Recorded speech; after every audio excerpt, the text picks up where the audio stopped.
Oh, wait. There we are. Hello. We're finally gonna be reading more Alara Unbroken. I'm very excited about it. Had a late start this evening just because my mom was nice enough to make Brenner bacon, fried eggs, and grits. And so I made a toasted sandwich with the fried egg and bacon, and I put grits on it. And it tasted good in the moment, but for some reason, the longer I ate it, the more disgusting it tasted. I don't know why. It's very odd.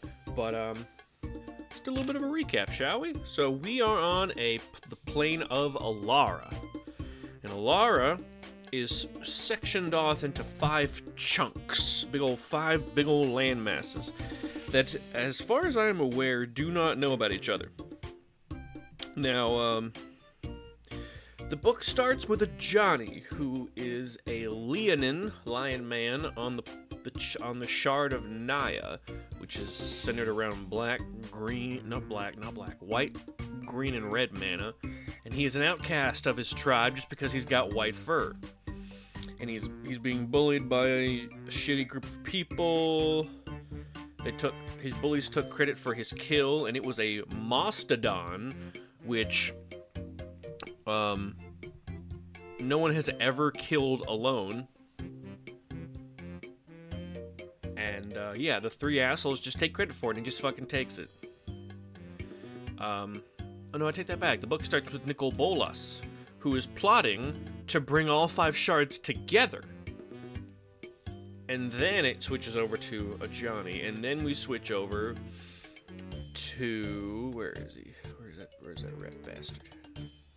Guafa, who is a shady-ass merchant who lies, cheats, and steals to get his way. He makes his way to a city that I cannot recall the name of, but the city starts to lift off the ground, or something crazy starts happening while he's in the middle of a tricky, shitty move. And then we hop over to the same area, which Guafa is on the shard of Bant, which is white, blue, green. And also on Bant is Rafik, who is a warrior, and on Bant, instead of like lawyers and cases, they have honorary battles and duels and whatnot. It's cool. And we later head over to... Where are you? We later head over to Jund, which is the black, green, red chunk of Alara, where we follow Raka, cute shaman lady, and Kresh as they lead their group of barbarians, I think, in just taking out a group of lizard folk, I think. The Ashinos, I believe. But also, Raka was secretly indebted to Nicol Bolas because he would have killed her if she didn't do what he said. So she's having to do his bidding for the time being. Let's skip this one. This one's a little too goofy.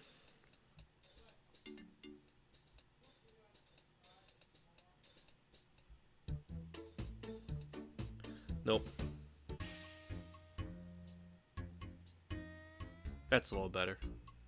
There we go. Okay. Now let's see here.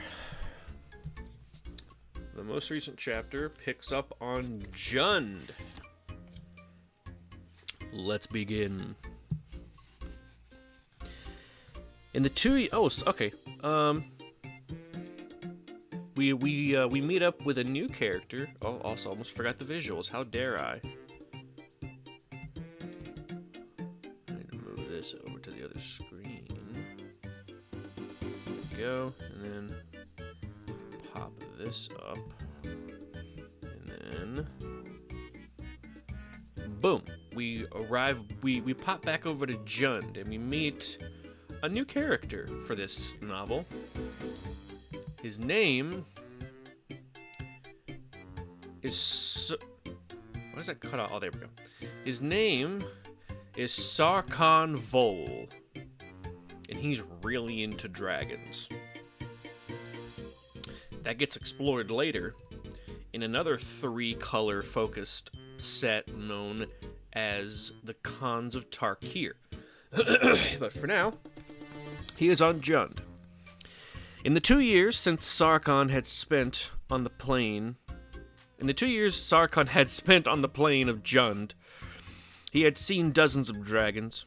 He followed them with the eyes of a naturalist, watching their flight patterns and their eating behaviors, memorizing maps of nesting locations and broodmate relationships, wink wonk, judging the strength and heat of their dragon fighter and calculating their age, relative size, and proximate overall power.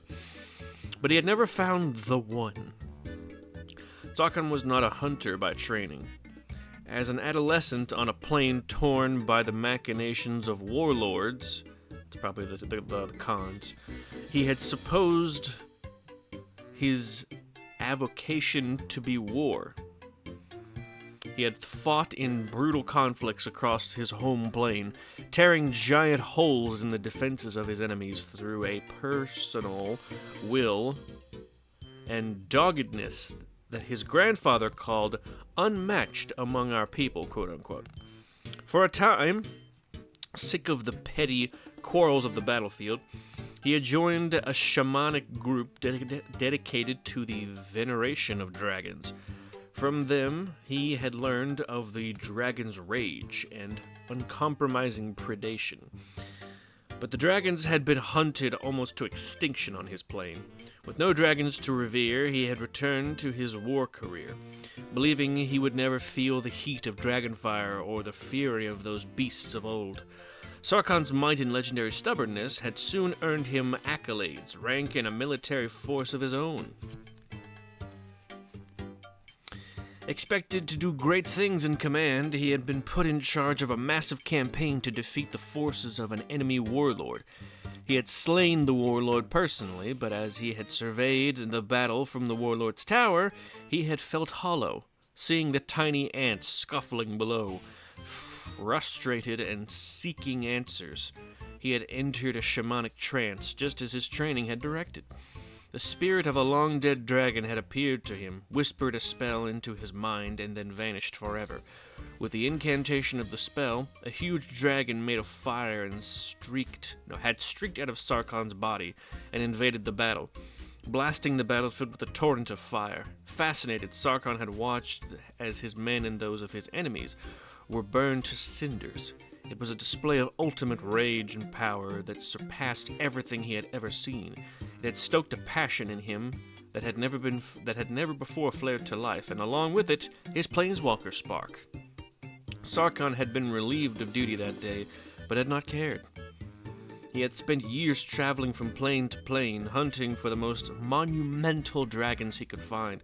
He had given solemn... that's a new word I've never seen before.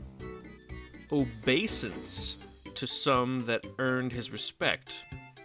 I guess solemn, like, mutual, like, you're not bad sort of vibes. I don't know. And he had killed some others that didn't, believing that any dragon that fell to his humble human hands deserved to die, and that the way he would find the one, the ultimate expression of draconic glory, was by meeting his match. Hold up. What is with this goofy-ass fucking... That's a little better. Oh yeah, way better.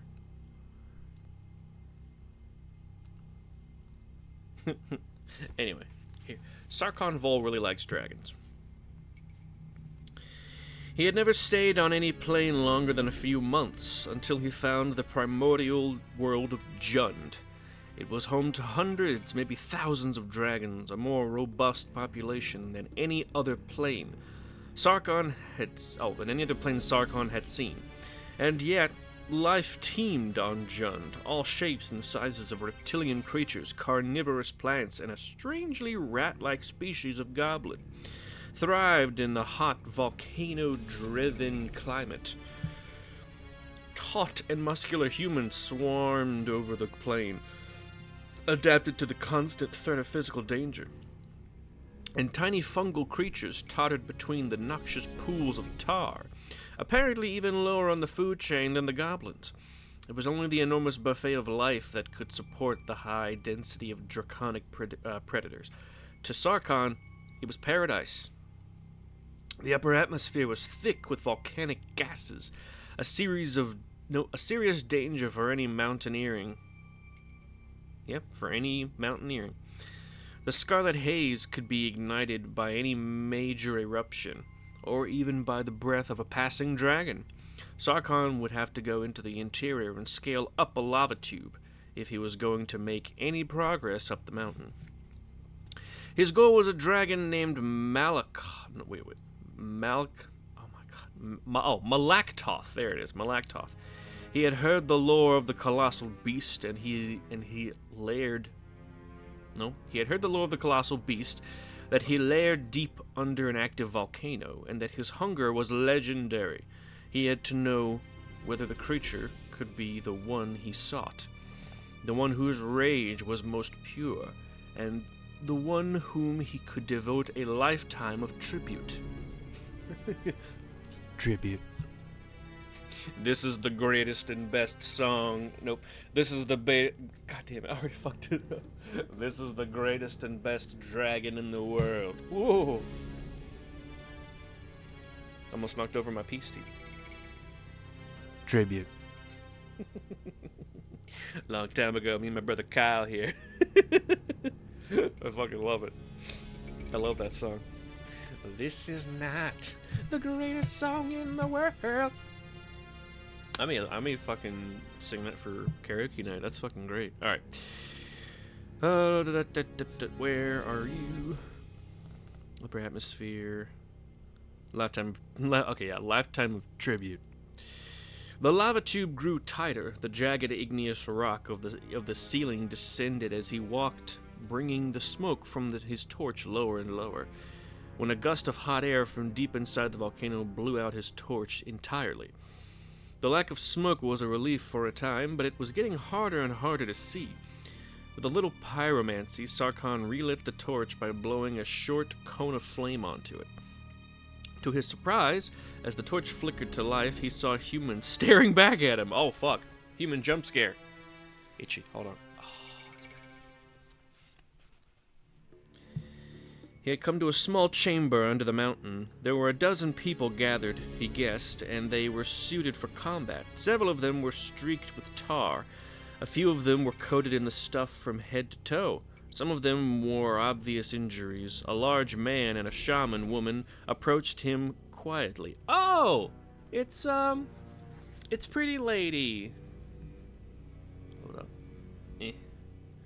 It's Pretty Lady. Hold on, I haven't shown her on stream for this stream yet. It's Rockamar. I love her. She pretty. We stan a what's the term? We stan an advantageous queen. And then there's Kresh that is with her. I like his mask.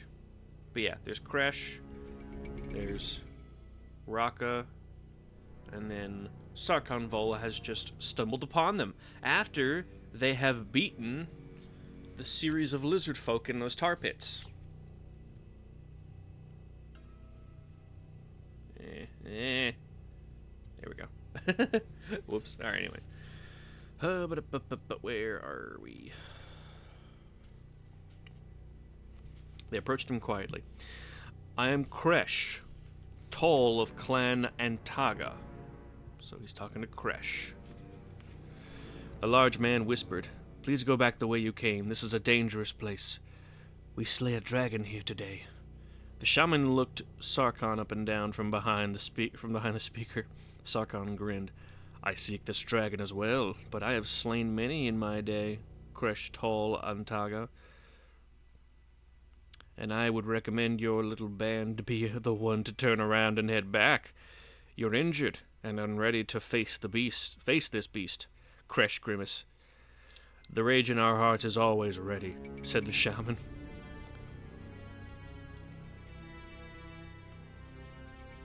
Oh, Raka is right, said Kresh. We face this dragon today. If you want to help us kill it, so be it, but the glory belongs to Clan Antaga. Sarkhan was still grinning. Very well, he said. Your bravery is only eclipsed by your vanity, he thought. But I won't have to punish your conceit today. The dragon will do that for me, he still thought. There's not really any clear delineation. You bring up the rear, Kresh said to him, and marched on. Sarkhan rarely explained his planeswalker status to others, and never told others of his multiverse-spanning quest for draconic perfection. What was the point? On world after world, he met individuals like Kresh, brash and proud, but ultimately as fragile as a statue made of ash. They died in dragonfire with ridiculous expressions of surprise on their faces. So ignorant of their insignificance were they, so overconfident in their strength. They blended together in Sarkhan's mind, as useless as brittle parchment. He watched impassively as Kresh's warriors marched on to their doom, just as he had watched his own men burn to cinders during his first leadership. They certainly seemed cheerful about it. So, Sarkhan is just not having any of their shit. When they came upon the dragon's lair, Kresh's clan marveled at the dimensions of the space. It was an immense bowl carved into the structure of the volcano, splashed with enough magma to destroy a city. One side of it was open to the central conduit of the volcano, which was filled with a black column of noxious smoke. Too long in here, and they would all certainly perish, thought Sarkhan. They would have to claim victory quickly before death did. In the center of the chamber slept an immense maroon-scaled dragon. His sides heaved as he breathed, and his nostrils flared with wisps of flame. On every exhale, a smile crept across Sarkhan's face. Raka spoke first. The ritual must happen down there, next to Malkak. Oh my god, I don't know. I keep getting tripped up on this name. Malaktoth. Couldn't you summon all the elementals up here? Asked Kresh. We need them for the first assault. No, in this case it must happen right next to the volcanic vent down there. He's a hellkite, marveled Sarkhan. He hadn't pronounced the rest of the sentence that was in his head. He's a hellkite that will devour you all today. Got him. I wonder if I have Malaktos in here. Maelstrom, Alpha. Is he even available? Or not available, you know what I mean. It's like... Whoop.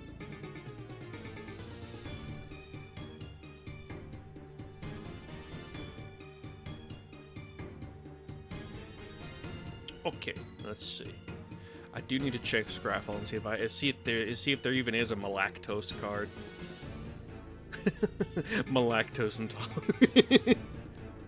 Oh man, there's a good joke in there somewhere, but I'm not the one to bring it out. Malaktos. Oh, wait, hold on. Malak. No, not period. Go. Oh wait. Nope. Nothing. There's apparently a mineral called malactite from Mirrodin. It also shows up on Dominaria. But yeah, no Malactus dragon. Do I have any regular dragons in here? I hope so.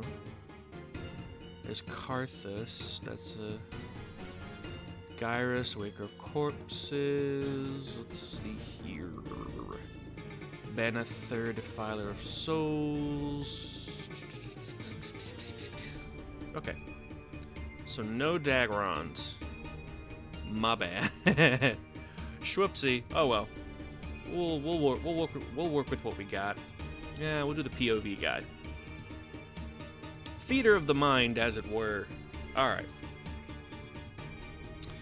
Next chapter. Oh, wait, we're back on Naya. But let's see who we've caught up with. Feast of Marisi. Okay. So, we are catching up with Johnny and his brother. Brother, help me. So there is Marisi. And his brother, Johnny. The outcast, even though his brother's the leader of the village. It's crazy, I know. Alright, let's see. Oh, wait. Oh, no, that's not... that's not his brother. The Marisi is the famed Leonin of which they admire and semi-worship. No, his brother's name is Jazal. That's right. I forgot. His brother's name is Jazal, which I do have him in here. Just gotta find him real quick. M-K... There he is. Jazal. Look at that man. Hell yeah, brother. He's even got a similar axe to a Johnny. It might be Johnny's axe. I don't actually know, but there's Jazal. The celebration of the Feast of Marisi went late into the night. Johnny's brother Jazal sat at the position of honor on the raised bamboo dais by the bonfire. Flautists played an old melody, a song about spirits and the wilderness of the world. Everyone conversed at once and chewed contentedly on the roasted gargantuan meat brought to them by Tenok, all except Johnny, who hadn't eaten or spoken a word. Johnny sat in the shadows by himself, winding straps of leather around the handle of his axe in an effort to repair it. It was doing little good. Whew, that's a new name. That's a name I'm not familiar with.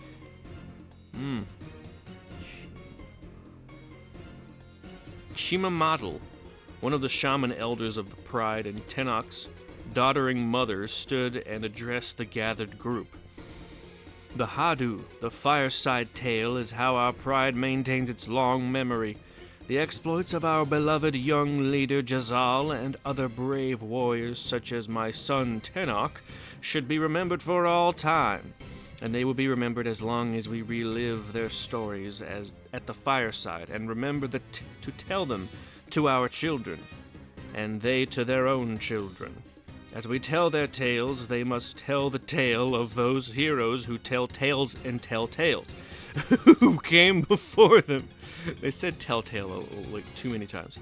Tonight we must remember a hero who made us what we are, who unshackled us from falsity and let our true selves shine forth.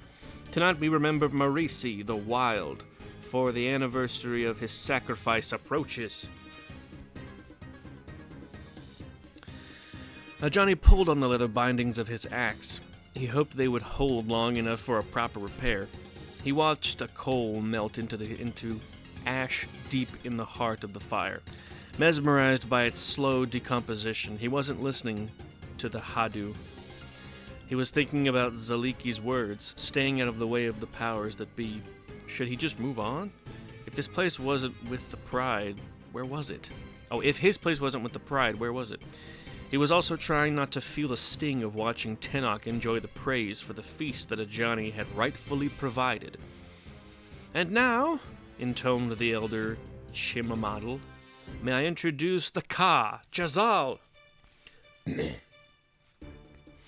Pride shouted in two short, unified bursts, welcoming Johnny's brother to the front of the dais. Jazal looked glorious standing before the fire. The gold of his fur seemed to gleam brighter than the flame itself. His mane was swept back, his chin was high, and his chest looked as hard as a warrior's shield. Hell yeah, brother. He held his axe, the burnished, bright version of Johnny's own axe. Oh, there it is. So they have, like, similar axes, as a king might hold a scepter. Yet his eyes were gracious, picking out each and every member of the Pride and thanking them with his glance. All the Pride looked back in admiration, Johnny included. Marisi was a warrior, said Jazal, "like our heroes who provided this feast tonight." But Maurice's was a troubled mind, a mind that could not abide the constriction of law, the law that governed all Nakatl of Naya, the cursed carvings we know as the coil. Maurice believed that we Nakatl had forgotten something important about ourselves. He believed that the coil was like a pestle, and the leadership its mortar, crushing our true natures between them. He believed that the true soul of the Nakatl had fled our race, and was determined to put it back again. Jazal jabbed the coals violently with the end of his axe handle. The fire hissed and popped, sending a cloud of sparks into the night air. Ajani had never seen Jazal make this kind of dramatic flourish, but it was stirring. Ajani watched the cinders rise up and mingle with the stars. Maurice's heart burned with the wilderness, Jazal said, beginning the recitation of the Hadu. When the leaders of Antali tried to stop him, he declared war on the leaders. When the strictures of the coil tried to contain him, he declared war on the coil. When the Ka tried to condemn him, he declared war on the Ka, and not every Nakatl who denounced his wild way of life. Others saw his example and saw truth of it. They saw how they could be more than what they were, how the coil had eaten away at their insides. They saw the truth in them. They followed them. Maurice and his claws, as his warriors were known, tore through the laws and through flesh alike. They created a revolution and allowed the Nakatl nation to break into two. On one side, the cloud Nakatl still cling to the broken stone words of the coil up in the misty mountains. On the other, the wild Nakatl, to which we belong. Many of the pride cheered and raised their gnawed bones at this. Keep the animal soul alive in the Nakatl heart. It struck Ajani that although the tale of Maurice was going well, Jazal seemed preoccupied. He was gesturing wildly with his axe, which Ajani thought the pride must be taking as warrior spirit, but Ajani knew that Jazal never swung a weapon recklessly, and that it must mean something was bothering him. "The two can never be severed from one another," said Jazal. "Nakatl people, both head and heart. The Nakatl people are both head and heart. Although tonight we honor Maurice, fallen hero of the breaking of the coil, we must also think of those who live up in the cloud jungles on the mountain slopes, and thank them for their contribution to our identities."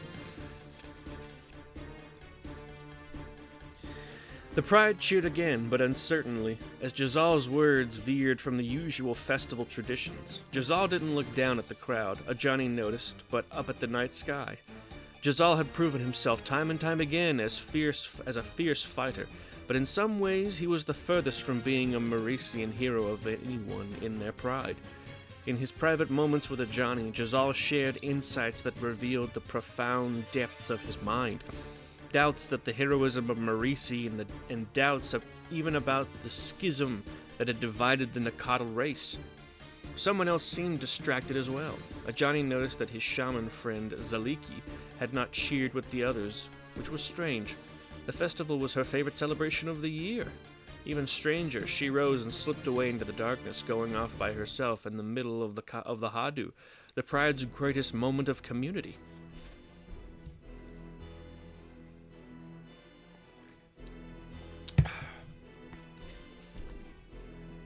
Something was troubling Zaliki. Perhaps it was Ajani himself. Ajani knew he had been short with her before, ungrateful in the face of her healing and advice. As Jazal continued to speak, Ajani decided to follow her. Oh, yep, he goes too. Boop. And then I think I actually have a picture of Zaliki. Yeah, she looks like a hairless cat. Look at her. She cute. I like her. She looks like a hairless cat. I love that. Like, she's even got the forehead wrinklies that a lot of Sphinx cats do. She's a bingus. She's a silly little bingus.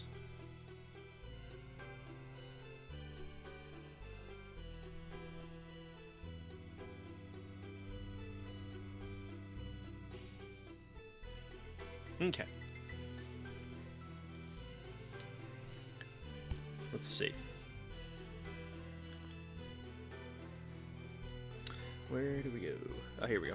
She moved up and up, climbing the trails that zigzagged back and forth across the cliff face that formed the Pride's den.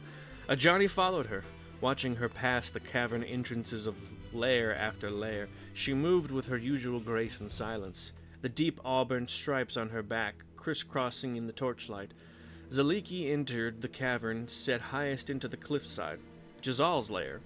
Again, that was strange. When he entered, Ajani startled her. Oh, okay. I'm sorry. I saw you leave from the fireside. Are you all right? Oh, yes, she said. I merely wanted to retrieve this, my talisman. She held one of her shamanic talismans in her hand, the one that Jazal had given her, braided with the fur from his own mane. I was counseling the Ka earlier, and I left it here. Ajani cocked an eyebrow at her. Not enjoying the speech tonight? He asked. No, it's not that. Just the talisman. And to get some fresh air. Look, Ajani, I should go. I need to be alone. You go back and enjoy the Hadu. I'll talk to you again later. All right, was all Ajani managed before she left. As she swept past him, she bumped into some of Jazal's belongings, knocking them over onto the cave floor. She paused, but left in a hurry. Ajani could see that she was not her graceful self. Something was definitely wrong. But if she didn't want to open up to him about it, there wasn't much Ajani could do. It was only after she had left that Ajani saw the markings on the wall of Jazal's lair, revealed when Zaliki had knocked down a fur hanging. They were simple chalk sketches of a white lion's face. As he looked, he saw several versions of the white lion in a stack of scrolls on the floor of Jazal's lair, each one bearing strange notes in Jazal's hand. Every sketch had the same distinguishing features, white fur and a missing left eye. And there was an older scroll on the floor, yellowed and aged, bearing markings written in human script. It showed the symbol of the one-eyed white lion's face, too. His face, as if the humans truly had been hunting him in particular. There was another scroll in Jazal's script, apparently a translation of the humans' one. Quote, the god's anger shook all of Naya, and the gods stampeded through the jungle. The people offered bread nut and guava, but the god's anger remained, and the gods stampeded over the mountains. The next day the people offered jade and the feathers of griffins. But the god's anger remained, and the gods stampeded across the lowlands. The next day people offered the pelt of the white lion, and the gods were satisfied, and rested once more. It was as if the humans thought Ajani was part of their religion, some symbol of appeasement for the gargantuans they worshipped. Ajani knew the gargantuans weren't gods, they were just overlarge, dumb beasts. Still, he wasn't surprised that the furless ones wished for some way to appease them. The humans had elaborate cities of stone and wood, and the gargantuans had never made accommodating neighbors. Ajani had never seen those things before, all that research. Jazal must have been collecting the items for years and keeping them from him. His mind fought with itself, trying to piece together what he was seeing while avoiding coming up with an answer. His confusion and evasion turned to anger. What was it all? What was Jazal hiding from him? Why would his brother lie? People don't lie.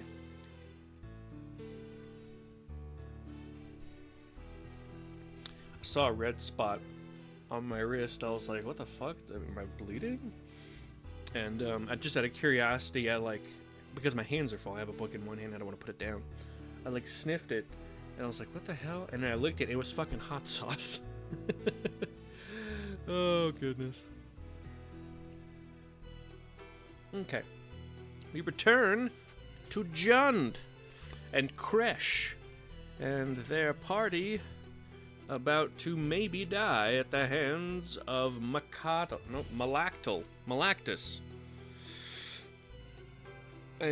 Malactos. That's it. It's ma and then lactose. Malactose intolerant. Yeah, we got it.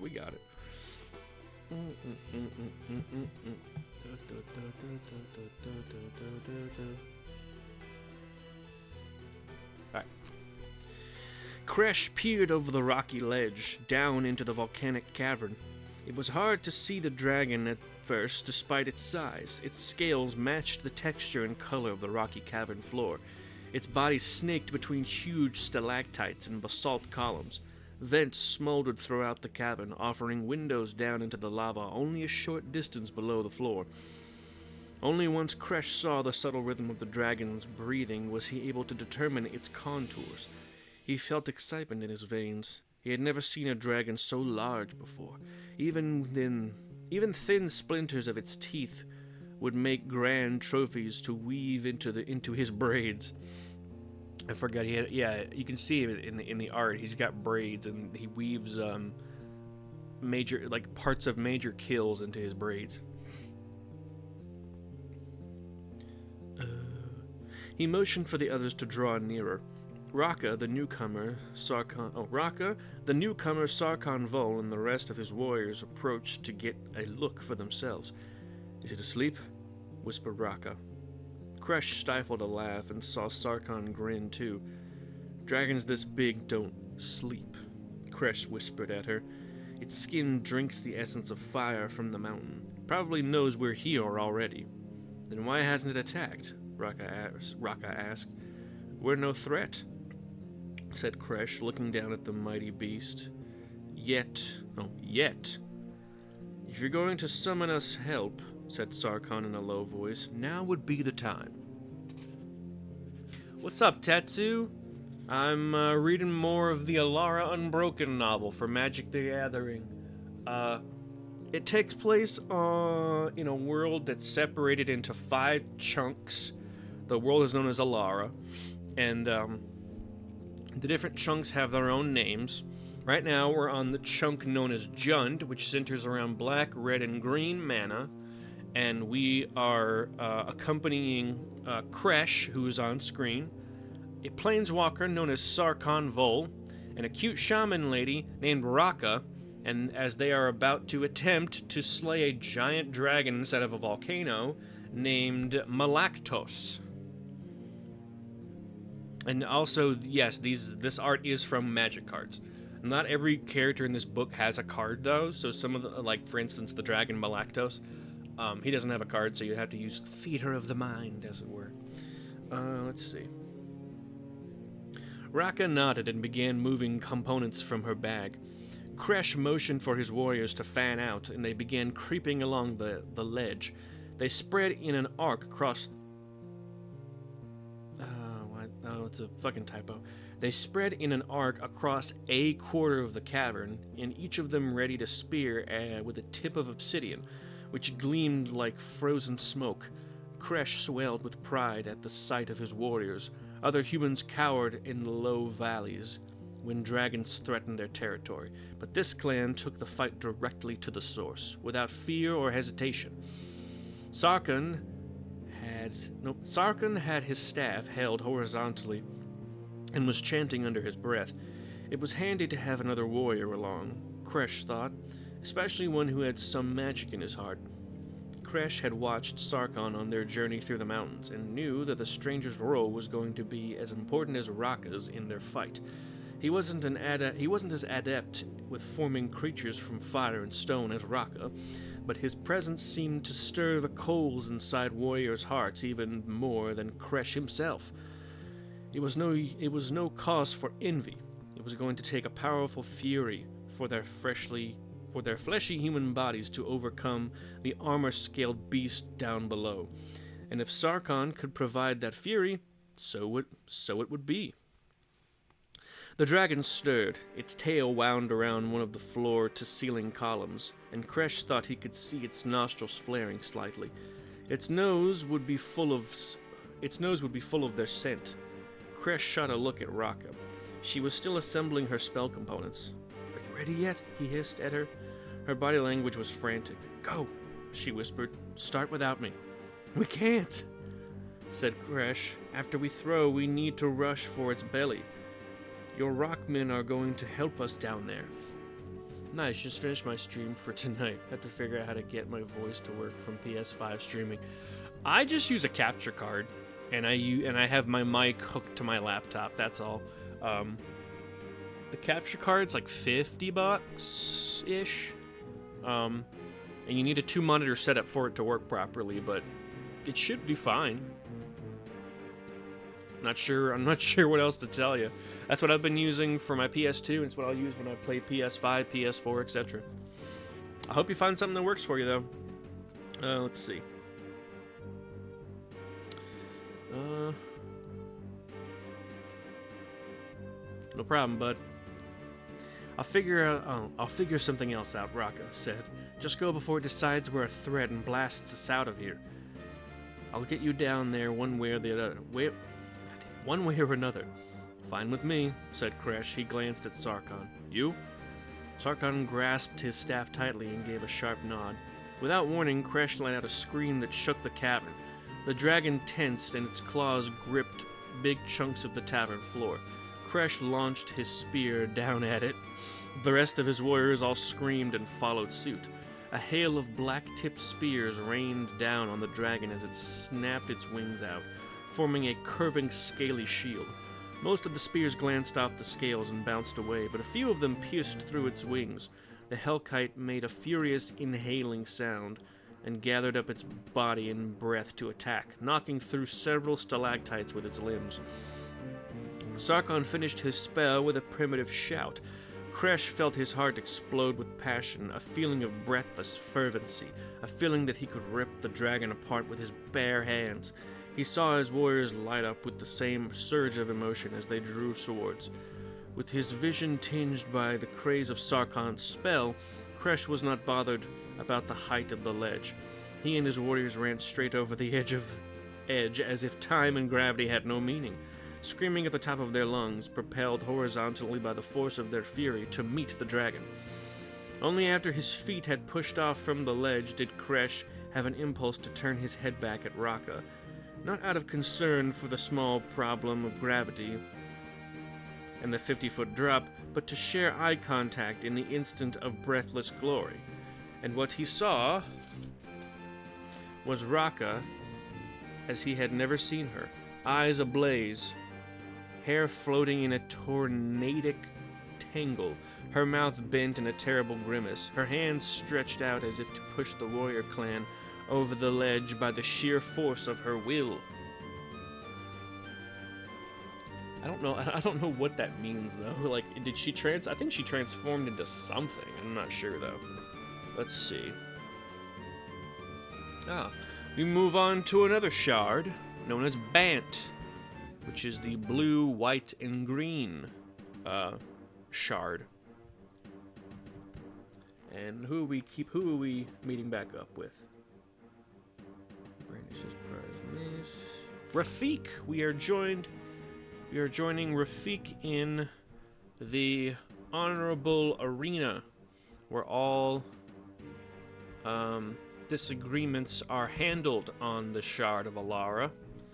Rafik is a proud warrior, and he is about to fight someone named Mubin, who did not have his own card, which should tell you how important he is.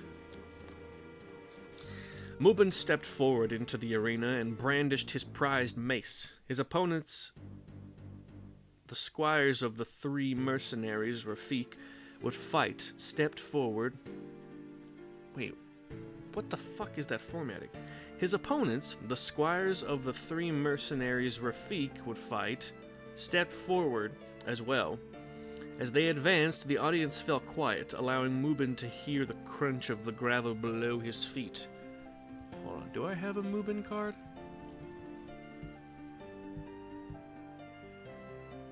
No, I don't. Is there a Mubin card? Let us check.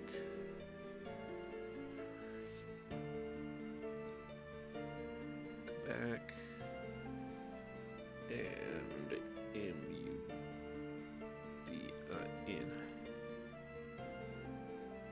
Oh. Nope, there is no Mubin card.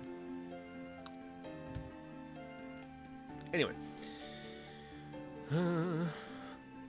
The Jessians circled the great rhino-like rocks. Their distance from him proportional to their respect for his abilities. Mubin allowed himself a deep grunt of satisfaction.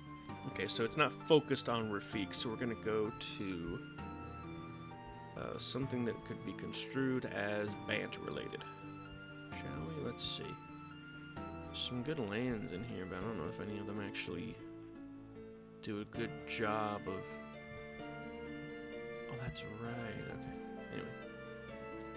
I don't know how many of them do a good job. Nope, none of them do a good job of portraying the arena, so we're just gonna do this one. Open. Thank you.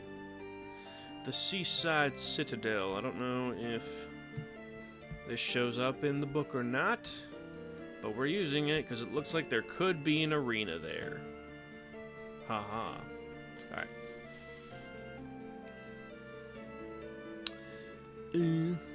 Mubin allowed himself a deep grunt of satisfaction. He was proud of his membership in the Order of the Reliquary, as few Roxas could claim, and the Order praised his scholarly contributions to the research of ancient relics. But standing on his own 2 feet, with a weapon and shield in his hands, glowering at 3 foes who determined to destroy him, he was truly in his element. He hadn't as many sigils as Rafik of the Many, of course, but the ones he wore were well deserved. He knew that the young Jessians had been spared little by not having to face his companion. The youths spread out around him, trying to trap him in a triangle. His bulk should have made him slower than the young humans, but they were unused to their front-fitted armor, while his strength let him maneuver easily. He tested them, striking at one of them sideways with his mace, but the Jessians stepped just enough to let their armor deflect the blow. One of them lunged at Mubin with a sharp sword, but Mubin was able to snap his shield into place to protect his flank. Metal sparked against metal. One Jessian yelled out and charged Mubin. Mubin turned, yielding no ground and setting for the attack. It was a ruse. The other 2 ran around to Mubin's flank and pounced on his weapon arm. Mubin let the mace fall from his fingers and focused on the charging combatant. Instead of deflecting the charger's attack with his shield, he thrust forward with his free hand, grabbed his foe's forearm, and twisted the sword free.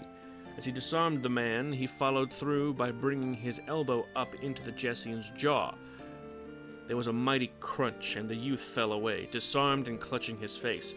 Mubin turned, and using his rotation to build momentum, threw the newly acquired sword at a second foe. It sailed end over end and struck its target full in the chest with the pommel, knocking her down. He then charged at the third foe, who was trying to lift Mubin's fallen mace. Mubin put his head down and listened as he charged. He heard the crunch of the man's boots and the scrape of the mace against the gravel. Aimed for the noise. He ran full bore into the Jessian, denting the man's ceremonial armor deeply with his nose horn, and lifting him up and over his head as he charged underneath. The Jessian landed roughly as on his shoulder and rolled in pain.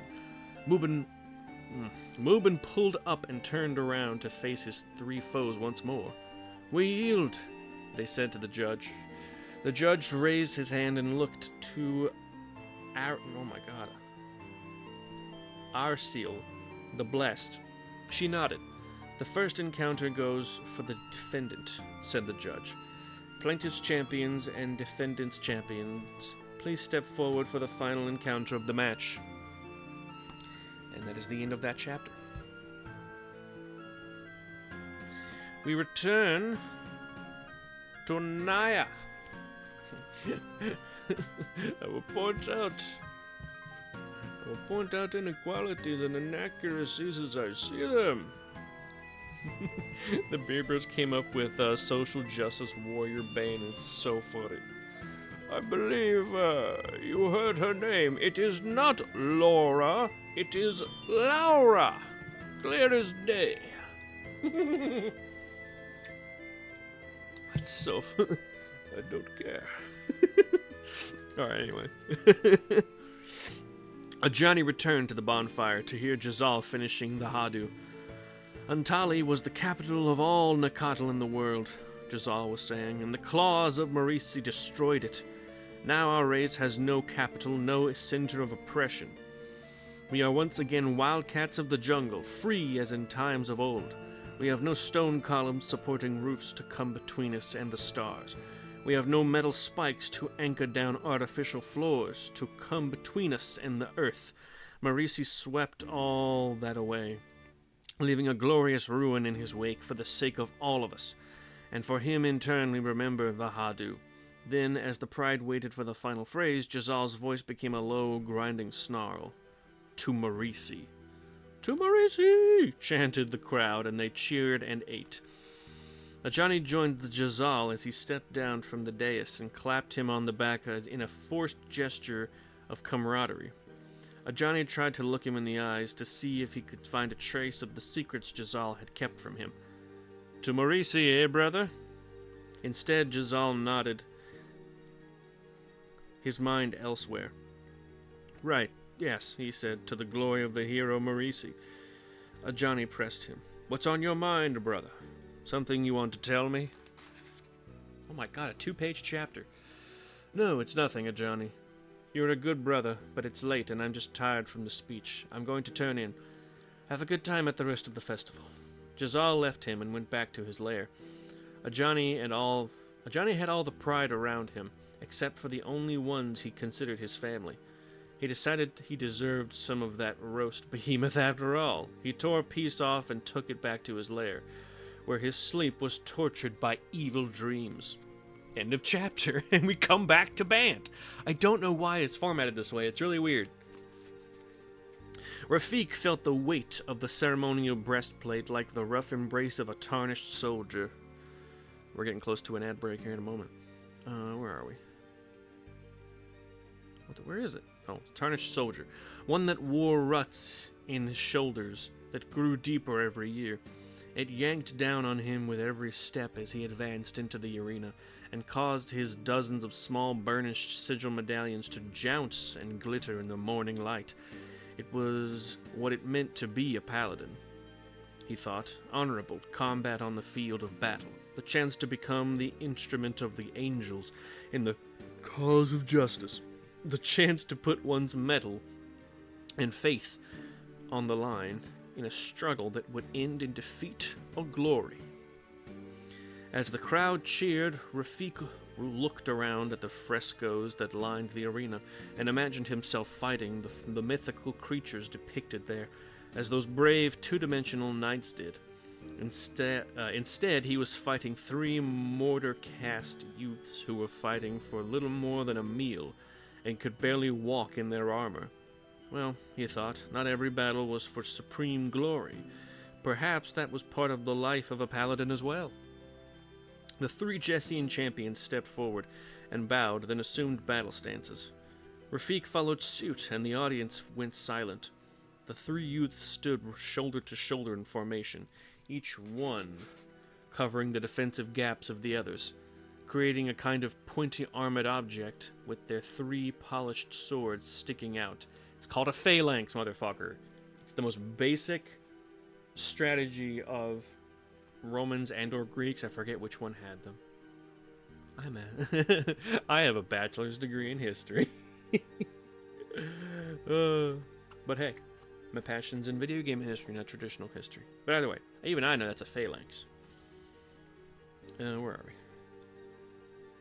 As he neared, Rafik could see that their swords were indeed enchanted. Their edges looked razor-sharp, and glowing glyphs played up and down the blades. If that wasn't blunting magic, then the combatants were in blatant violation of the rules. Before Rafik had a chance to hail for an inspection, the Jessian champions burst forth in a flurry of attacks. They broke their formation oddly, one of them going to Rafik's left flank, while another retreated several paces, while the third plunged straight into Rafik's sword range. Rafik gave ground, parrying and defending with his shield while preventing the flank attack. Okay, we got an ad in about a minute. He tried a counterattack, but he tried a counterattack at the Jessian who had charged him, but his opponent's sword was already back to defend an almost instantaneous parry. The Jessian swiveled his wrist in a bold attempt to disarm Rafik, while the one to his left lunged strongly. Rafik dealt with both by rotating his body, bringing his shield up to deflect the blow and to bash the other in the chin, sending them both reeling back. That just left an opening for the third champion, whose blade slashed directly at Rafik's eyes. Instinctively, Rafik ducked, and the attack just missed. The audience gasped. Was this Jessian crazy? Helmets hadn't been worn in combat for hundreds of years. Everyone knew that an attack with a blade to the head was strictly illegal. Rafik recovered and stood, looking sternly at the judge. The judge did nothing, signifying no breach. Impossible. The three Jessians circled around him, looking much more lithe in their heavy armor than Rafik had made them out to be. Their swords struck towards him like needles, more accurate than they should have been, and far more damaging, cutting actual scars in his armor. He deflected all he could, relying on years of ritual combat as Bant's foremost champion of sigils, but the illegal moves were overwhelming him. The judge was motionless, leaving Rafik to his own devices. Then Rafik felt it. The blow came from behind him, where his armor didn't cover, and had cut into his skin, a razor-thin line through his actual tissue. It was far from fatal, but that didn't matter. He turned in shock, and the Jessians spread out and broke off their attacks. There before him stood the champion who had struck him, a tiny spot of red liquid glimmering on the point of his sword. Rafik watched his blood trace its way down the champion's blade, transfixed. He had never seen blood on a blade before. Alright. Ad break time. Good evening, VOD watchers. I'm digging this so far. I like the story, but it's a little confusing why they're choosing to swap back and forth so much. It's very strange. It's very cool but strange. Oh goodness.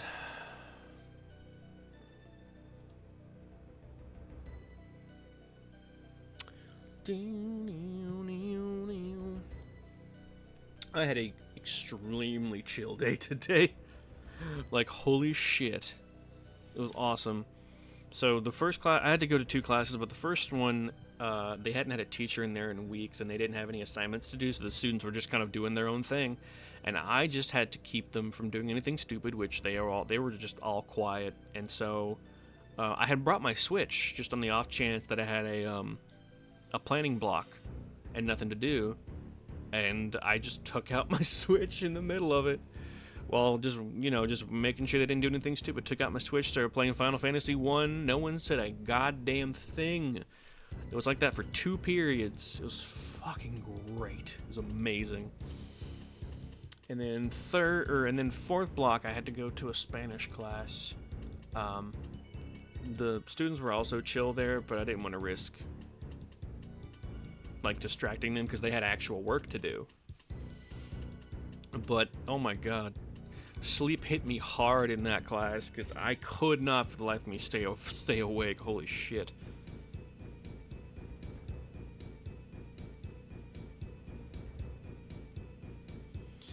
But yeah, overall it was a really chill day. It went by pretty fast playing Final Fantasy in class. Hey, I made a rhyme. Sort of. Ugh.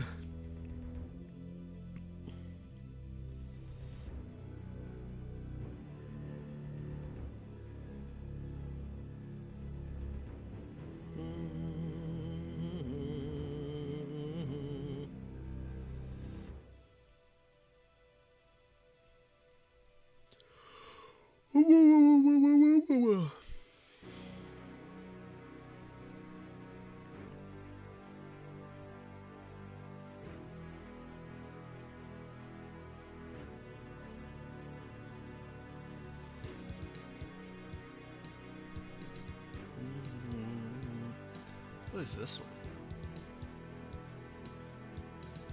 one? Okay. Oh, it's Upper Depths. This is Kebos Lowlands. I guess that's a newer one or something. No, it's old school RuneScapes. I don't know what the fuck then.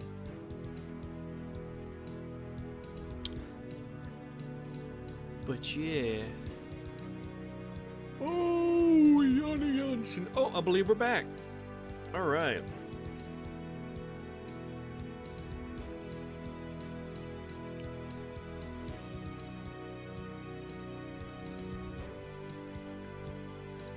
Alright. And double check some emails real quick. I thought they already put Donkey Kong Land on the Nintendo emulator for Switch. Weird. Anyway, we back to the book.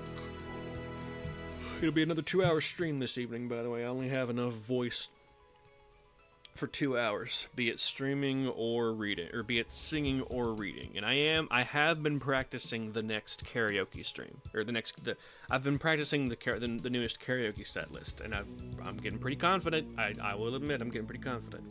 All right, we return to Jund and Sarkhan.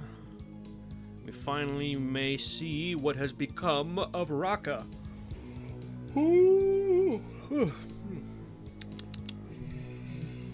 Okay. Sarkhan saw the surge of hot air blast out from Raka's hands, catching the warriors full in the back and accelerating their flight, turning each of them into flailing comets. Oh, hold up.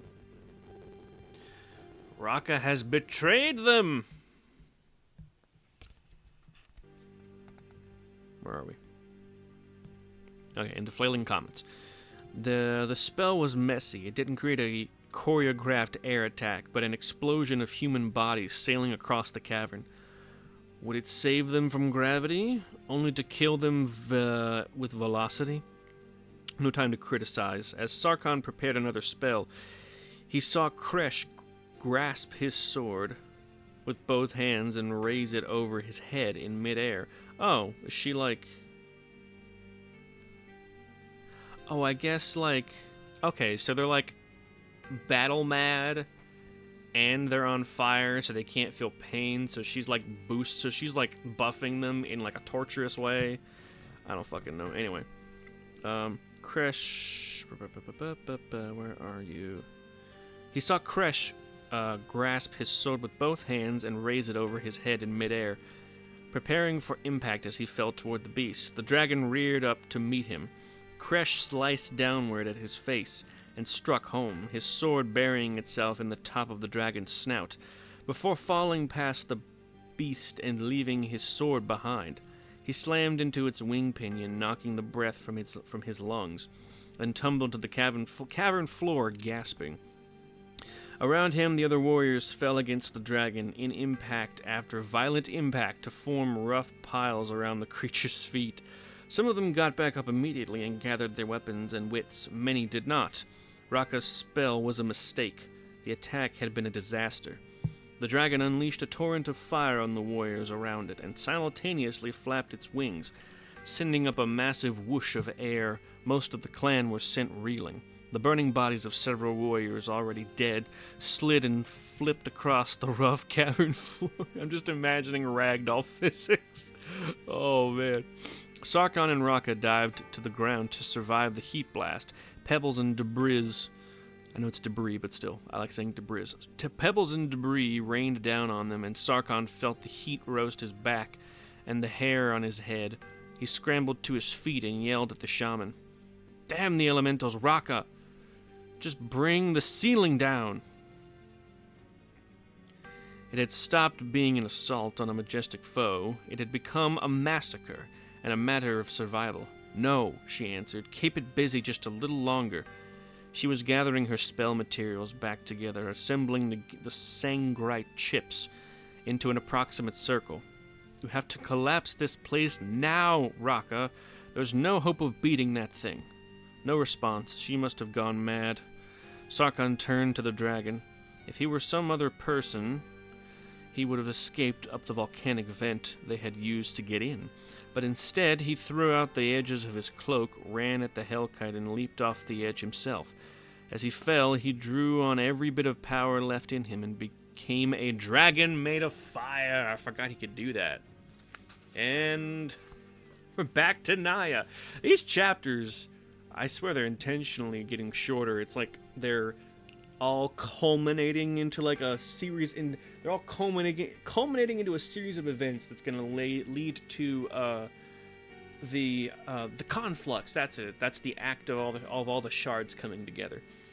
It's almost like the chapters are like getting shorter and shorter, as if to switch back and forth, like as if you're watching this. It's as if the POVs are swapping back and forth until the thing that it's leading up to finally bursts into the frame. I dig it.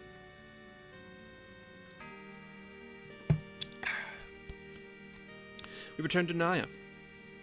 Tenok hated the night patrol. Oh, with Tenok. I do have Tenok. Saved. But it's more like his reflection, but still. It's Tenok, the piece of shit. Tenok hated the night patrol. If he slept, he got a whipping. If he managed to stay awake all night, he got to listen to the shrieking of jungle insects and the snoring of pride mates. Pests, both of them. So instead, he spent the night in a dreary state, halfway between sleep and wakefulness.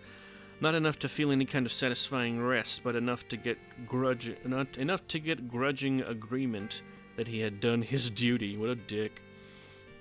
There was rarely movement in the den at night, especially after the festival, which is why his half sleep was disturbed by the footsteps of the figure, quiet as they were. Only Tenok's eyelids stirred, and only enough to get a look at what was going on. It wasn't much. A hooded figure approached the bonfire at the center of the den. Probably just someone from the den who couldn't sleep. Tenok muttered. The fact that the person wore a cloak was a little strange, as it was a warm night, but people could do what they wanted, Tenok figured. The figure bent over and tossed something into the fire, paused to look into the fire for a moment, and then walked into the darkness. Excellent, thought Tenok's groggy mind. He already had a happening to report. What? He already had a happening to report to Jazal in the morning. Proof that he had witnessed something. He nestled his head on his arm and let sleep take him. The night was a blanket of insect whirs, the sleepy murmurs of his pride mates, and the occasional bellow of a faraway gargantuan. The bonfire hissed and crackled, lulling Tenok to sleep. A loud pop startled him, but he dismissed it as a wet stone in the fire that had cracked. He set his head down again, only to hear a series of muffled bursts from inside the coals. Annoyed, Tenok stuck his head up again to see what was happening. Noxious purple smoke streamed out of the fire. What the hell? He muttered. If the canopy caught fire, he was going to catch the whipping of a lifetime. Oh yeah, that's the biggest issue here. Annoyed, he lurched to his feet to investigate. Terrible, terrible things, he involuntarily whispered to himself when he saw the bonfire. Creatures made of darkness had begun to form out of the billowing smoke. They dropped out of the fumes in distorted humanoid shapes, landing on their feet in hunched positions. They looked around and sniffed the air with a hissing sound. Then a single enormous creature of shadow emerged from the bonfire, easily twice the size of a Nakatl. Its claws were dagger-sharp and its eyes empty like a skull. It peered around the den and saw Tenok, who froze. It took him a dozen short breaths to pull enough air into his lungs. He tried to yelp, but it only came out as a whimper. Then he began screaming in earnest. Serves you right, bitch. I hope he dies. Alright, we are back at Jund. Oh, Raka. Raka Flocka Flame. Anyway. Oh, wait. Kresh is dead, probably. Alright. Another 2-page chapter. Raka watched Sarkhan sail over the cavern ledge, his body igniting and expanding into until he almost filled the cavern with his brilliance. The Sarkhan creature slammed into the dragon, and the two engaged one another, snapping and striking with their jaws and claws. The man was a gift, that's for sure, she thought. She could finally complete her mission. She assembled the circle of shamanic ingredients quickly and set up a small crystal obelisk in the center. With only a morsel of effort, she bound an elemental of magma into the crystal, containing its enormous essence inside the tiny symbol. She should be offended, she thought, that the others believed she could have been so incompetent, so slow to summon her elementals for the assault. But they had served their purpose. The Hellkite wouldn't bother her, and she could serve her purpose to her master. A dragon far more ancient and dangerous than even Malaktoth. There it is. Malaktoth intolerant. Not malactose, Malaktoth. Anyway. Her crystal obelisk glowed and shuddered with her power as the elemental spirit inside it raged, struggling to break out. The ritual set up sympathetic tremors in the cavern around them, causing stalactites to fall and the walls to begin crumbling. "I'll collapse this place just like you asked, Sarkhan," Raka said to herself, her hands trembling with the force of her magic. "But not for the reason you thought." As the cavern shook, the largest column supporting the ceiling cracked. The outermost layers of rock fell away from it like a broken eggshell, revealing a gleaming red obelisk of pure sangrite beneath. The crystal replica in front of Raka broke with a bang and fell into two smoking pieces. Shards of rock began falling from the ceiling. Raka whipped her brow and took one last look at the battle down below. Sarkhan's fiery form held Malaktoth in a death grip, and pieces of stone began to fall on both of them. Without another thought, Raka slipped out. And we're coming back to Bant.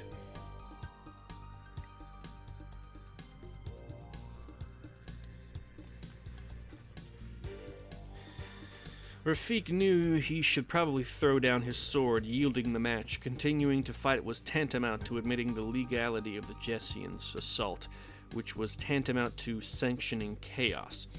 But the Jessians were closing in around him, and the judge had done nothing. Rafik's body tensed, tingling and electric, as he realized that he had been set up, and that neither his ceremonial armor nor the law of Bant would protect him.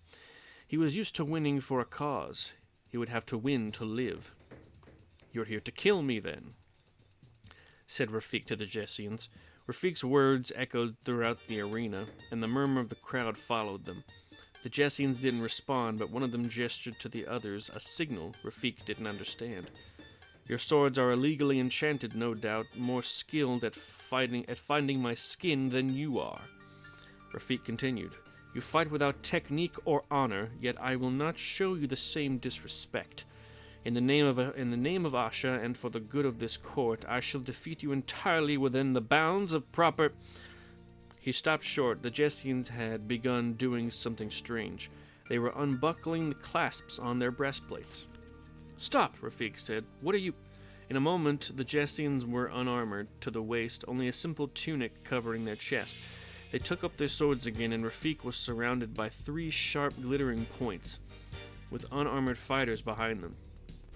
A single strong blow with Rafik's heavy, unsharpened arena sword would break the Jessians' bones and probably kill them. All his fighting prowess conformed to the rules of ritual combat, and all his principles conformed to honor. He couldn't lay down his sword, but how could he, the most honor-decorated knight in Bant, attack 3 nearly defenseless youths before hundreds of people? And we're back to Naya. We're flip-flopping around. It's happening. Screams tore through Ajani's dreams as he awoke. As he awoke, the screams didn't fade away along with the veil of sleep. They had gained in volume and immediacy. With his heart pounding and his body tense, he staggered from his bed and looked out of the entrance to his lair. Roars and shrieks rebounded throughout the caves of the den, and the And the inconstant? Huh. I think they mean inconsistent. The inconsistent light of the bonfire threw bizarre, thrashing shadows in all directions. His nostrils flared. There was blood in the air. The cottle blood, and beneath that he smelled something foreign, like ash and rotting flesh.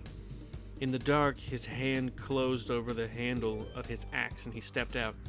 He could see them. Unnatural creatures were swarming around the bonfire, attacking his fellow Nakatl. Members of his pride swept past him, climbing to higher ground to escape them. One of the creatures ran toward Ajani in pursuit. The finger bones of the creature's claws splayed out like the branches of a dead tree, an unholy light radiating from the empty pits of its eyes. Ajani stepped before it, lodging himself between the fiend and his pride mates, and swung his axe, chopping down through the body. The axe's bindings held as he hacked solidly into the creature twice, rending the thing in two with a clatter of ribs. Ajani sprang down into the fray, landing full on the back of another of the creatures. Its flesh broke, sloughing off like wet cloth under Ajani's claws. One after the other, Ajani felled them, his axe and claws driven by protective instincts, his senses sharpened by the cries of his pride mates. After what felt like only a dozen heartbeats, few of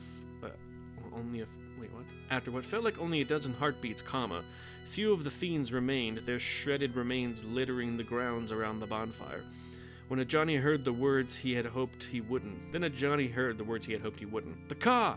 shouted a voice. It was Tenok, who had been in charge of the watch that night. "Jazal is in trouble." Ajani looked back up the slopes of the hill. The remaining death creatures had fought their way all the way up the zigzagging trails to the lair of the top, his brother's cave. He bounded up ledge after ledge, slowing only to cut through every one of the creatures he encountered. When he reached the entrance to Jazal's lair, Zaliki stood there. Her eyes brimmed with tears, but her posture was defiant, blocking Ajani from entering.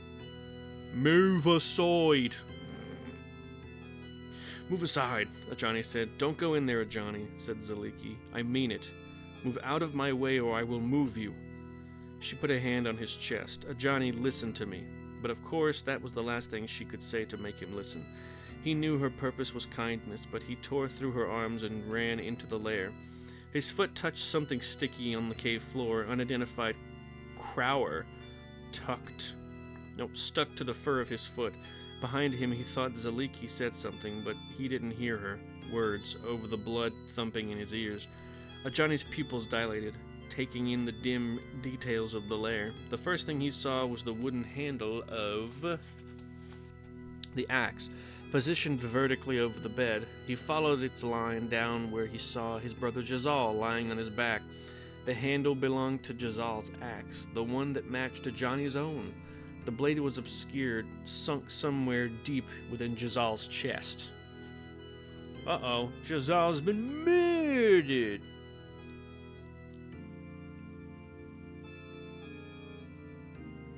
And it might be Zaliki's fault, I don't know. She might have been revealed to be one of Bolas's minions. Anyway, back to Bant.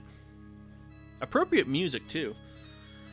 The Jessian's ceremonial plates lay strewn across the dirt of the arena, abandoned as if they were meaningless hunks of scrap metal.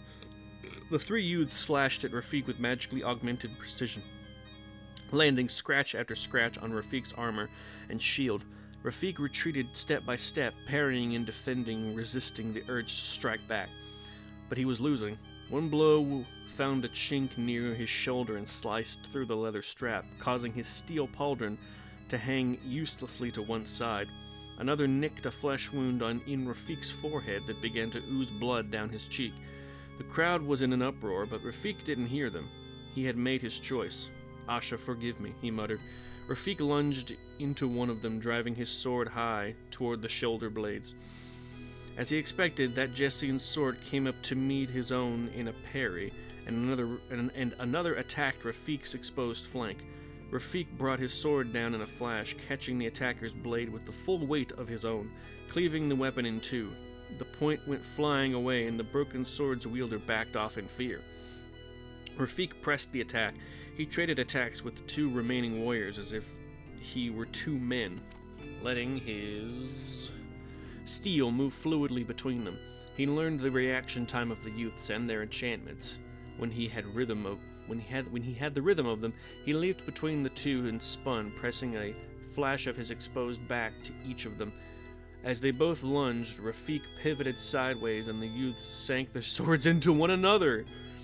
They fell to the ground, gravely wounded but healable. The remaining Jessian dropped the hilt of his broken sword and fell to his knees. The judge finally spoke. "Victory goes to the defendant." The crowd leaped to their feet, cheering. Rafik felt no victory. He had only one thing on his mind. Someone had set him up to fail, to dishonor himself and to break the law. Why in Asha's name do that? He thought. He turned to face Arsil, the blessed, in the crowd. She had an inscrutable smile on her face. What does inscrutable mean? I've heard that word before, but I cannot fucking remember. I'm gonna look it up real quick. Define. No, not IND. Inscrutable. Difficult to understand or interpret. Oh, okay. Yeah, okay. So to scrute something means to understand. Bro, I totally screwed that. Weird bit, sorry. Alright. "You did well," said Arsil, the Blessed, after the match. Wait, do I have Arsil the Blessed? Let me double check real quick. They're alphabetized. Armix, Asha, Aran. Really? No Arsil. Oh, it's AA, so it'd be at the top. Yeah, no Arsil. It's Aarsil, which... Whew. What a very difficult name to pronounce. Actually, hold on. Let me Google Translate that and see how it's supposed to be pronounced.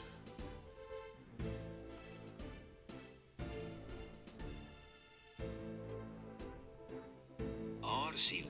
Oh, okay. Arsil. It's apparently Estonian in origin. Arsil. Arsil. Wait, hold on. This is American. We gotta...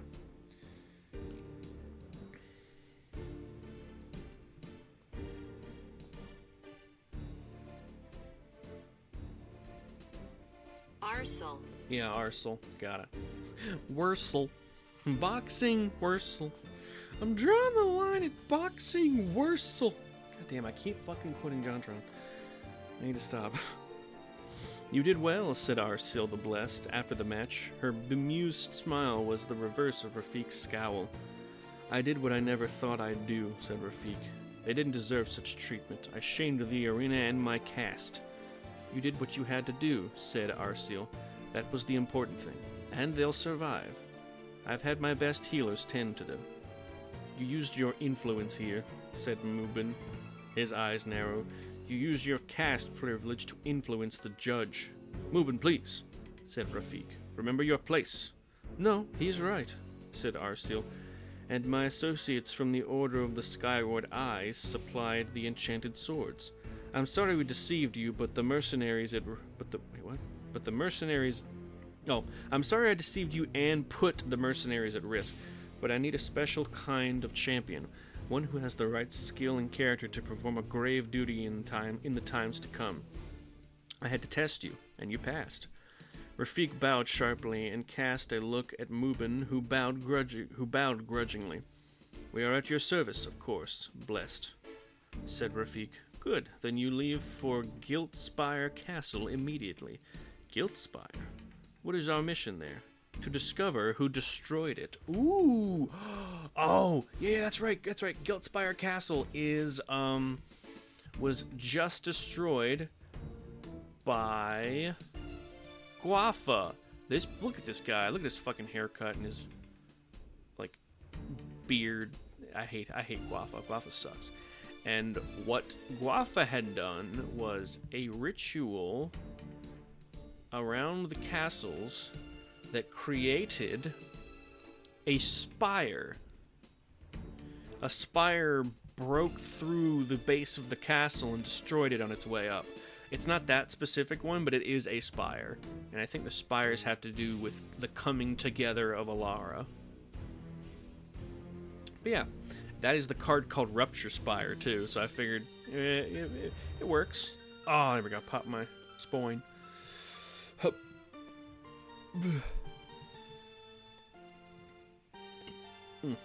Okay. Where are we? Oh, okay. Guilt Spire. Destroyed? Rafik said. It doesn't make sense. Mubin. Oh, it doesn't make sense, Mubin.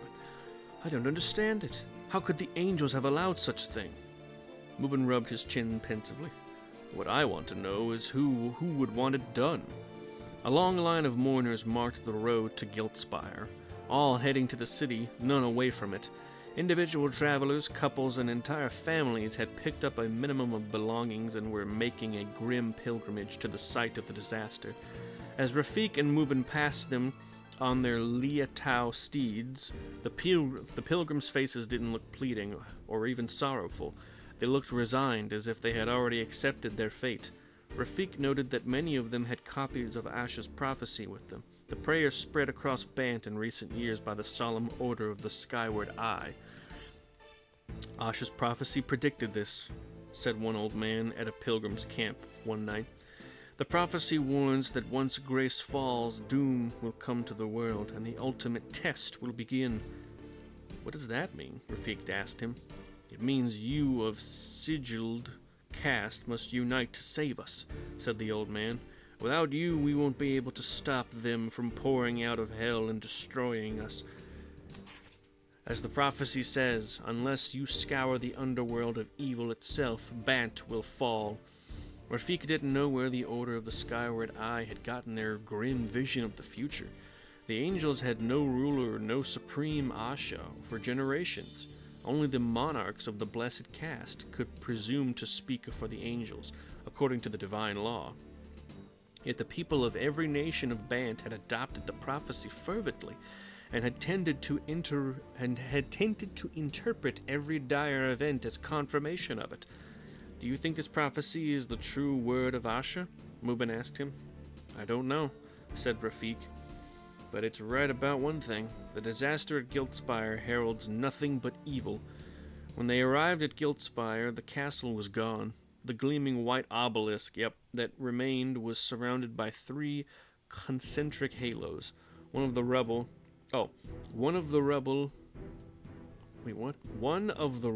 the former castle, in which mourners hunched, looking for signs of lost loved ones. A second circle of knights of the Skyward Eye, who stood vigilantly, assigned to guard the shining relic that had been exposed, and a third circle, the encampments of pilgrims who had come to grieve and pay tribute at the site of the disaster.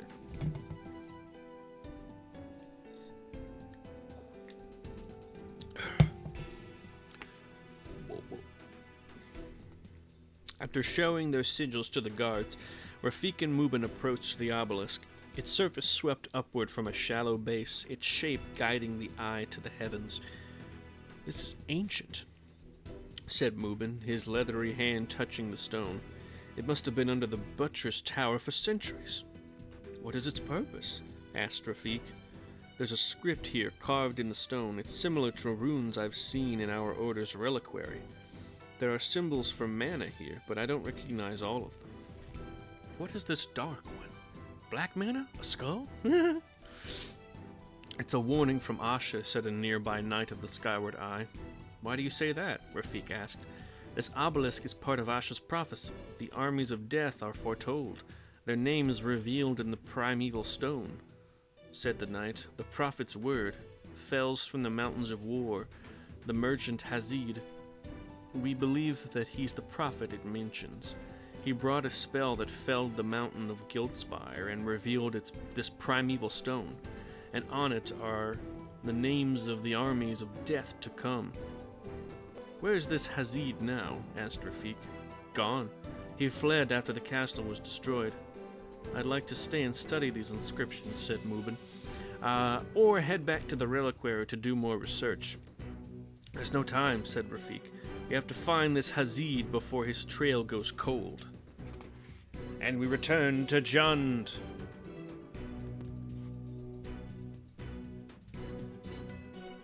Is that his name? Hold on. Is his name Hazid? Yeah, okay, yeah, it's Gwafa Hazid. My bad. Gwafa Hazid is the prophet they're talking about. He's also the guy responsible for destroying Gilt Spire Castle with the Rupture Spire. So he's like a shitty dude, and I'm fairly certain. I think earlier it had mentioned that he's working for Bolas. So, Rafik is on the hunt for Gwafa Hazid. I don't know if Gwafa is a title or what. I do not know. Either way, we return to Jund and Rafa. Oop, hold on. There we go. As he recovered from his fall to the floor of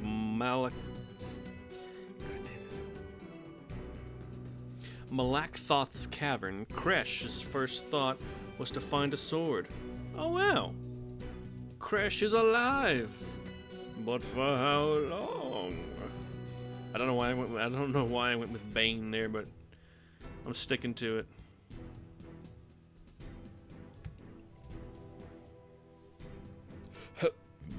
Excuse me.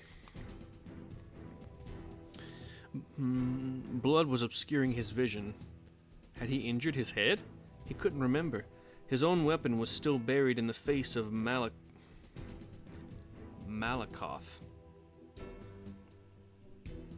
Yeah, Malakoth. Wait. They got a fucking... Oh my god, there's a fucking typo. Yeah, they're calling him Malakoth, but it's Malakthoth. God damn it, why do they have to make these names so complicated? His own weapon was still buried in the face of Malakthoth, who was engaged with a dragon of pure fire. What should have been awe at the deadly struggle was dampened by the number of his warriors who lay dead around him.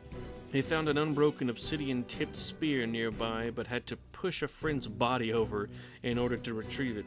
He had fought side by side with that man through a lifetime of hunts. Because the onslaught had gone so badly, his hunting was at an end. Kresh heard a sharp grinding sound above his head. Spidery fractures spread throughout the ceiling, and the whole cavern shuddered. Chunks of rubble fell toward Kresh. He had to roll out of the way, diving for cover. Doing so made him dizzy. How much blood had he lost? In his growing delirium, he thought he saw an enormous obelisk made of red crystal there in the cavern with them, exposed beneath what had been a huge column of rock. It was like a tower made of hardened fire. Could it be made of sangrite, the dragon's stone? He wasn't thinking straight. It was far too large to be made out of such a rare material, but he was right. He needed to focus. He just needed to kill the Hellkite and get his remaining men out of there. Where were all the elementals? And where the hell was Raka? He saw two draconic shapes warring before him. He lifted the spear, gathered up all his strength, and threw the weapon without caring which creature he hit. That's funny. The pillar of Jund's rare red stone, sangrite, shone in the center of the cavern, casting a glow over Sarkhan and Malakthoth. Sarkhan had his hands locked around his war staff, causing the dragon spell that blazed around him to lock its claws around the neck of his foe. Malakthoth bit and slashed at him directly, burning himself on Sarkhan's spell repeatedly, but coming dangerously close to cleaving Sarkhan's actual body in two. Sarkhan had the beast in his grasp, but needed a killing blow. Kresh's warriors were mostly dead, and Raka was nowhere to be found. But then Sarkhan saw it. A spear flew into view, arcing directly at his chest. Sarkhan let go of his staff, with one hand and pivoted his body away from the spear's flight path, only to catch it as it was about to whiz by. That's funny. Sarkhan's movement pulled his fire dragon's claw away from the enemy dragon's neck, freeing the beast to strike at him. Malaktoth surged forward, and as he did so, Sarkhan turned the obsidian point toward him and leaned into the Hellkite's motion, burying the spear deep in his chest. Malaktoth died with a deafening roar that shook loose what remained of the cavern's structural pillars. Sarkhan thought he heard a yell of his name, perhaps a warning from Kresh, but it was lost in the din, and too late besides. Lost in the din? What? As Sarkhan fell upon the Hellkite's body, the ceiling collapsed all around him. Sarkhan didn't regain consciousness as much as have it forced upon him. His body was being lifted roughly out of the cavern rubble, causing the orange light of Jun's sky to strike his eyes. The other sensation was of mana powerful, boiling chaotic mana. He looked around him. An obsidian elemental was carrying him out of the destroyed cavern, holding him in its rocky arms as if he were a child. That's funny. The elemental was one of Raka's, but there was no sign of her nearby. She could have let him die under the rubble. Why the favor? The elemental set him down on the rough volcanic gravel, turned and walked off, its task complete. It found a stream of bubbling lava and stepped into it, melting away its identity once more, just walking into the ocean. Kresh and his warriors had either died or moved on as well. The Hellkite Malaktoth lied dead beneath the shattered volcanic remains of his lair. In its place was an enormous column of pure crystalline sangrite, exposed to the sky after what must have been centuries buried in the rock. That was the source of mana. The obelisk wasn't just emanating mana, but focusing it. For what purpose, Sarkhan couldn't determine. He looked up into the sky. High above dragons circled, drawn by the obelisk's power. Raka was never interested in hunting Malaktoth, he surmised. She used Kresh and Sarkhan himself to distract the Hellkite while she freed the sangrite from its ancient prison. If she had gone to such trouble, why wasn't she taking advantage of its power? We return to Naya. The blood was irrelevant. It wasn't on Ajani's mind at the time, so it got all over his white fur. God damn it, Ajani, you fool! But he didn't care. His consciousness was consumed with the shape of Jazal's body. The pose the undead creatures had left him in after killing him with his own axe. Jazal had stopped breathing before Johnny found him, and the blood coming from his wounds pooled in places to make the floor slippery. Still, Ajani hugged his brother close, trying to bury his forehead in Jazal's sticky chest. Ew, don't do that. Ajani rocked back and forth, but stopped when Jazal spoke. Whoa! He's alive. It's going to be all right, Ajani, said his brother, petting the white Nakatl's fur. Ajani didn't look up. If he looked, Jazal's voice wouldn't be real, and death would triumph. Please let this be real, he thought. Oh, thank the spirits, I'm glad you're alive, said Ajani. Yes, don't worry. You're not hallucinating. But all the blood, he said. He couldn't help dwelling on it. I'm too late, aren't I, brother? Let's not think about it. Listen, I need you to go and tell the rest of the Pride that I'm fine, alright? And we'll go right back to the way things were. Because you're fine. Yes, why wouldn't I be? What? Would someone send something to kill me? Right here in my own chambers? Why would someone do something like that? It's ridiculous. Jazal's arm squeezed him reassuringly. Johnny chuckled weakly. Yes, ridiculous. Nobody could ever hurt you, Jazal. Everybody loves you. And it'd be chaos if you were gone. I swear, what would the Pride do? Jazal laughed. What would you do? But we don't have to think about that. I'm here, and I'll take care of everything. So go now, Johnny. Tell them I'm perfectly fine. You just made a mistake, thinking I was dead. Nothing's going to change, Johnny. I'm perfectly fine. The denial is as big as the river. Johnny tasted copper on his tongue, his mind clenched with dread. I can't. His voice was muffled by the fur on Jazal's chest. I can't tell them. Jazal's voice was soft, just a whisper in his mind. You have to. It's time now. You have to tell them I'm... No! Johnny pushed his brother roughly, petulantly. The body slid off the bed and toppled onto the stone floor with a messy thump. Johnny gasped in horror. Jazal's leg was jutting up at a strange angle against the bed, and the axe handle had been shoved deeper into Jazal's chest. A sob tried to escape Johnny's lips, but he choked it back inside. He rushed over and pulled on his brother's body to get him back onto the bed. Johnny cursed sharply, repeatedly using words he rarely used. As he pushed on Jazal's arm and leg, he felt a weed of something, a feeling growing inside him that he knew was going to be bad. The cursing helped. He cursed over and over, as angrily as he could, and pushed the feeling back down. He arranged Jazal's limbs tidily. There you go, Jazal. The blood was sticky on Johnny's hands and chest.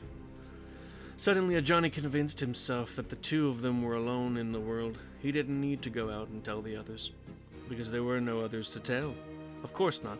It was just the two of them, and Jazal was simply reclining, like when they were children and Johnny had watched his older brother sleeping.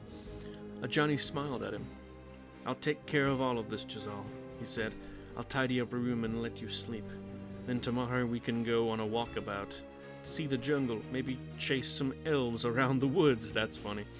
I'll miss you tonight, but I'll see you in the morning. I'll just let you sleep now. You sleep. I'll take care of the room. Delusional, my boy. Ooh. He's so racked with sadness and guilt and grief that he's just delusional.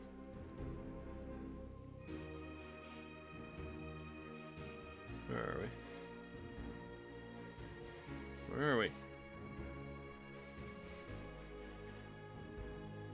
Oh yeah, tidy up your room. I'll take care of the room. The dark wave welled up in him. He cursed again, trying to feel anger to make it go away, but it was no use. The feeling surged up his chest and into his mind. He couldn't breathe. He felt intolerably hot. He felt blood suddenly... Wait, what? He felt the blood suddenly. He felt his feet awash in the puddle of it. Felt its sickness on his face and mane and hands. He smelled it and tasted it, and the liquid that was supposed to be inside Jazal. What a weird word. What a weird sentence. He had never seen so much blood before. It was all over him. He was drenched in red. Blood. Blood? Blood. I know writers who use subtext, and they're all cowards. Oh, this do be reading like that. Johnny, said Jazal's voice. Shut up, Johnny said to himself. He tried to roar, but the sound crumbled and choked in his throat.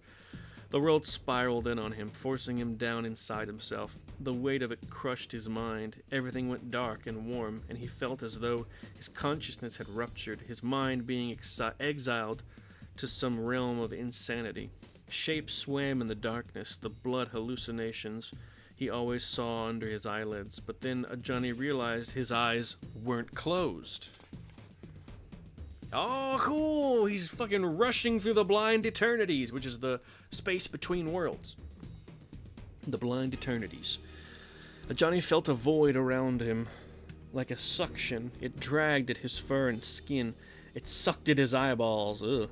He blinked repeatedly and moved his head from side to side, but his vision was reduced to watery impressions. He saw a dark green shape, its hills and valleys roiling uncomfortably, and momentary inklings of creatures moving across the world at speeds too fast to be natural. He could sense that place in a way he didn't understand. A feeling like the memory of a taste, an imprint once removed from reality. It was Naya. Somehow he was certain of it. That green, undulating shape was my home. Was my home world, he thought. He saw, or felt, other shapes in the void, too. He turned his attention to them, which brought a blast of chaos rushing past his mind, like turning to face into a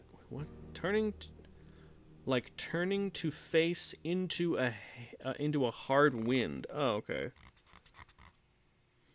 He perceived 4 other realms in the void, dynamic and textured like Naya was, but they Each felt very different.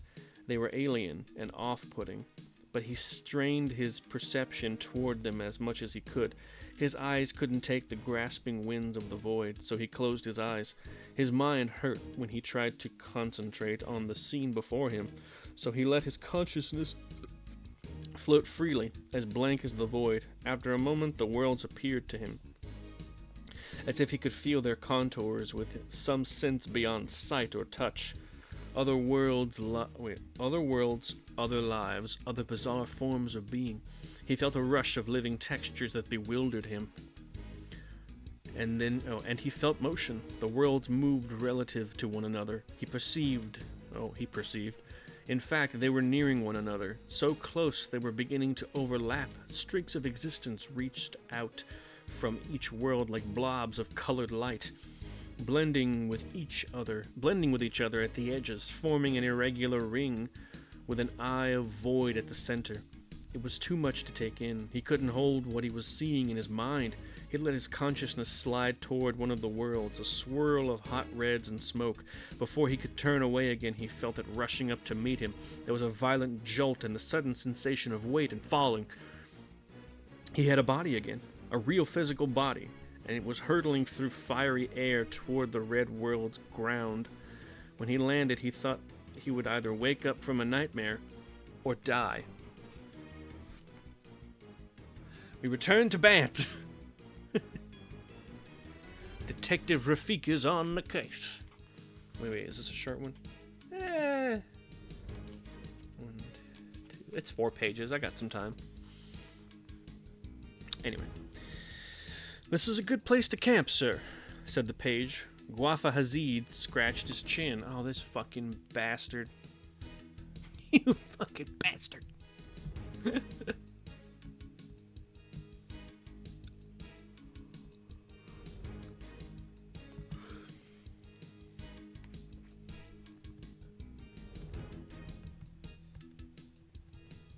There we go. Guafa Hazid scratched his chin. No, we keep going. This isn't Valeron yet. We've made an awful pace, and I want to see olive trees before we stop. We're still a day's journey out from the Valeron border. We've pushed the steeds. They're exhausted. They need to rest, and so do you, sir. I'm fine, snapped Hazid. Why must this messy-tressed boy keep telling him that? It was irritating, not to mention above his caste. Had society crumbled so far already? But he pulled his Liatao over to the side of the road anyway. The beast sighed and its flanks heaved, at which Hazid rolled its eyes. It's not enough that we feed these things half our meat, he said. They've got to complain about being ridden, too. Doesn't anything know its place anymore? I don't know, sir. Of course you don't, said Hazid. It's rhetoric. Something you wouldn't understand. No, sir. Correct. Unpack the wineskins. Sir, about the Guilt Spire. What did I tell you about? No, what did I tell you about? He stopped himself from cuffing the boy, but only just. Enough about that place. It is behind us now. It's in the past. We went there, we did our business, and we made a lot of money. And we gained in other ways. Transaction over. It was a good deal for us. We're headed east now for new adventures. For new ventures. New ventures, sir? Yes, shut up. You'll see when we get there. Where are those wineskins? The boy set up camp and Hazid drank. The memories of seeing a castle topple lost their crispness. A fuzzy halo surrounded the day's events, bringing a slow grin to Hazid's face. His mind melted into a fluid and flowed around the sharp edges of those unpleasant thoughts.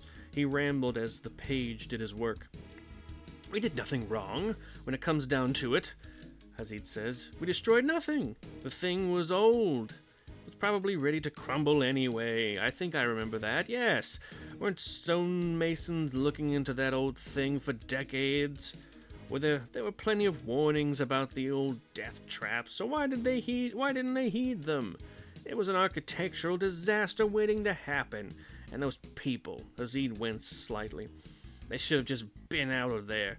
They could have known if they'd only paid attention.